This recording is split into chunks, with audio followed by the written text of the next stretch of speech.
Magandang araw sa mga kapatid kong pastor diyan sa Pilipinas.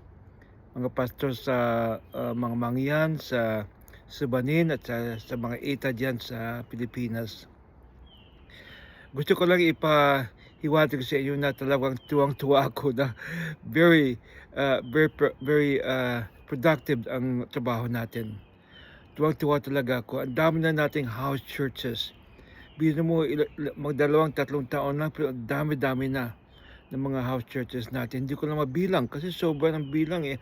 Kasi ang ano natin, na-touch natin na pamilya, mga 300, more than 300. Tsaka yung 300 ng families na yun, potential house churches yun. Kaya talagang grabe na ano ako, talagang minsan nalulula ako kung bakit ang bilis ng growth natin. So, pero sa isip ko siguro hindi naman dahil sa dahil sa matalino ako or something like that, kundi dahil sa sistema na ginamit ng Panginoon sa atin, ang sistema ng discipleship, ang sistema ng mentorship. Yung hindi lang tayo ang bida, kundi ang tinuturuan natin, mini-mentor natin ibang tao para mag-multiply. Kasi ganyan talaga ang buhay eh. Alam mo, iniisip ko parang ganito yun eh. Pag mag-isa ka lang na uula kang asawa, ilan ang ilang tao ang ma-release mo, pero mag-asawa ka, manganganak, yung anak mo manganganak, yung anak ng anak ko manganganak. So dumadami yung yung influence nyo pag may asawa ka. So in some ways, ang discipleship ganyan din. Kung mag-isa ka lang, ilang tao ang ma-release mo? Konti lang. So talaga panalulula ako eh.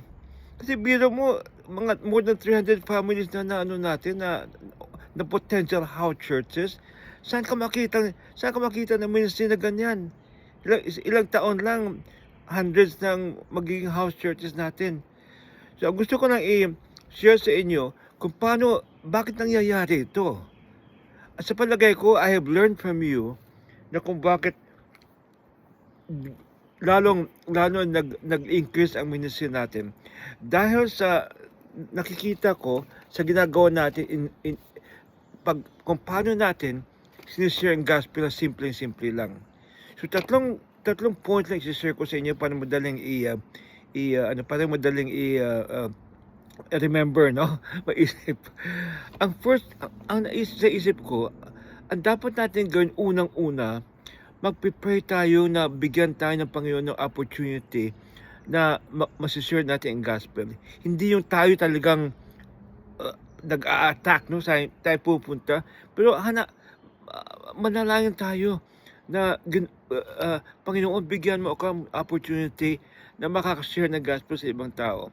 Nakalagay dyan sa Colossians 4:3-4, no? Ibasahin ko sa English tapos i-paraphrase ko, no?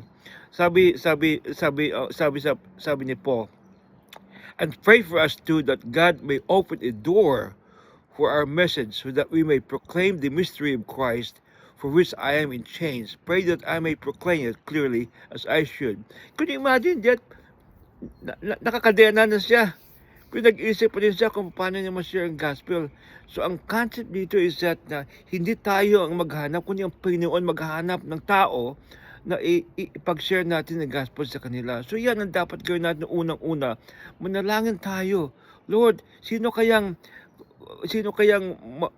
makausap ko ngayong araw? Sino kayang matutulungan ko ngayong araw? Sino kaya ang mabigyan ko ng pag-ibig ngayong araw?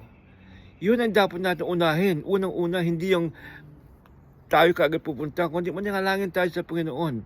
Secondly, sa English, I have pa share sa Tagalog ito, make your actions reflect your words. In other words, kung anong sinasabi mo, dapat merong action na kasama.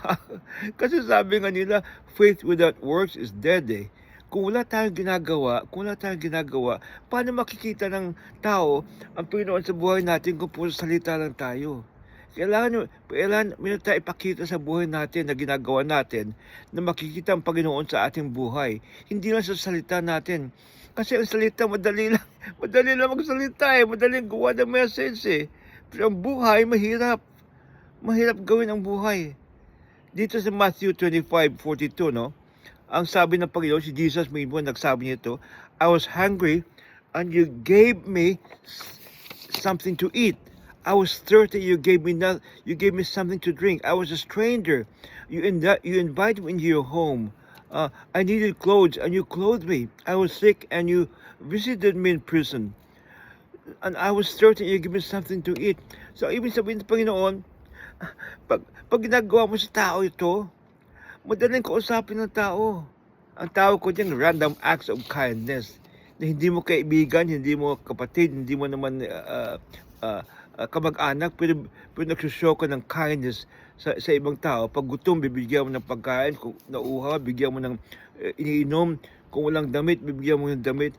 Paano hindi ba anong tao sa iyo mahulog ang puso ng tao sa iyo? Pag ginagawa mo ito, sigurado mahulog ang puso ng tao. Hindi lang sa salita, kaya ang problema natin, salita lang kasi mas madali magsalita kaysa gawa. So ang Panginoon sa buhay natin dapat makikita sa buhay natin. Hindi lang sa salita. So dalawa no. Ang first, manalangin tayo na ang Panginoon ang magdadala ng tao sa buhay natin. Hindi tayo pupunta doon, kundi ang Panginoon magdadala sa buhay natin.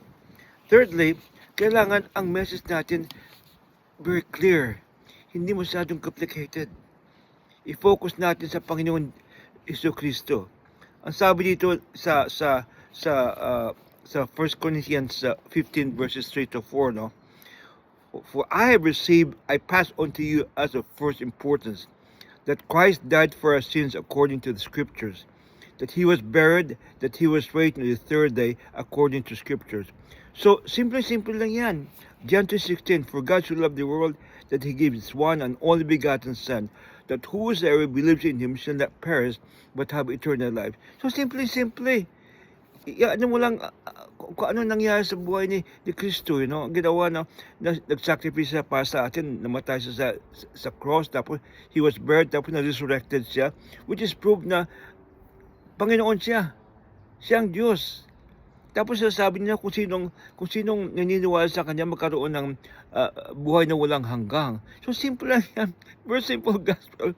Hindi mo kailangan isang oras na explanation pa pa ng gospel.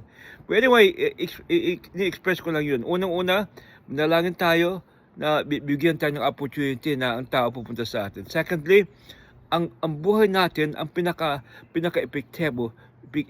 effective sa gospel, hindi yung salita lang natin. Lastly, ang gospel dapat simple lang na maintindihan ng mga tao. Yun lang gusto ko i-share sa inyo kasi nagawa ko na yan. Kaya ang dami natin ngayon, ang dami natin house churches ngayon because of this. Dahil ang puso ng tao na kuha natin. Kaya mas madali mag-share ng gospel sa kanila. So God bless to all of you. Okay? Mahal na mahal ko kayo at I hope na lalo tayo mag-unlad kasi 300 na, more than 300 na ang potential house churches natin. Pag ano nito, libo na ito. Natutuwa nga ibang tao, sabi niya sa akin, Sito, alam mo, pastor ka na ng mega church, kaya iba-ibang island lang. So natutuwa talaga ako, kanya wala tayong building, pero dami ng churches natin. So God bless all of you, okay? God bless all of you, and I care for you, and I love you, every one of you. God bless all of you.